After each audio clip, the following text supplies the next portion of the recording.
In a race against time, India is urgently evacuating over 1,400 of its nationals from Israel, as the Israel-Iran conflict reaches dangerous new heights. With air raids intensifying and missile attacks increasing across Israeli cities, the Indian government has launched a massive emergency evacuation operation. Late last night, India's Ministry of External Affairs confirmed that multiple Special Air India and Indian Air Force flights have been dispatched to Tel Aviv. The first of these flights successfully evacuated 280 Indian citizens back to New Delhi early this morning. More flights are scheduled to depart throughout the next 72 hours, as the government works tirelessly to bring its citizens to safety. The situation in Israel has worsened dramatically over the past week, after Iran's retaliatory missile strikes against Israel. Major cities including Tel Aviv, Haifa, and Jerusalem have come under constant threat. Several Iranian missiles penetrated Israeli defenses, striking civilian areas and forcing thousands into shelters.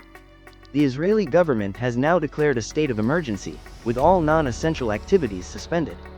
For Indian nationals living and working in Israel, many of whom are students, IT professionals, construction workers, and caregivers, the deteriorating security conditions have made daily life nearly impossible.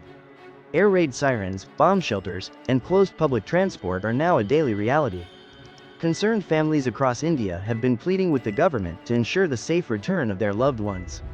In response, Indian authorities activated their contingency plans, coordinating with Israeli officials to arrange evacuation flights under tight security.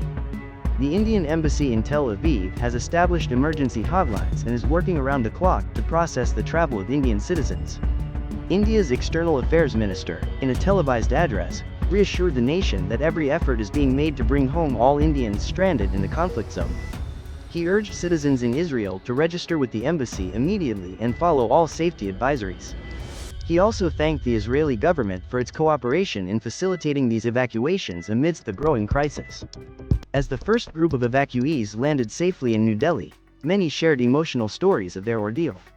They described harrowing nights in bomb shelters, the sound of constant air raid sirens, and the fear of being caught in the crossfire. Some reported seeing missiles intercepted midair by the Iron Dome defense system. For many, the relief of being back on Indian soil was overwhelming. Meanwhile, global concern continues to mount over the Israel-Iran conflict. World leaders have issued urgent calls for de-escalation, warning that the violence could trigger a broader regional war. The United Nations is holding emergency talks, and diplomatic efforts are intensifying. India has reiterated its commitment to protecting its citizens abroad while advocating for a resolution to the crisis. The government has also advised Indian citizens to avoid travel to the region until further notice. As more evacuation flights prepare for departure, families across India wait anxiously for the return of their loved ones.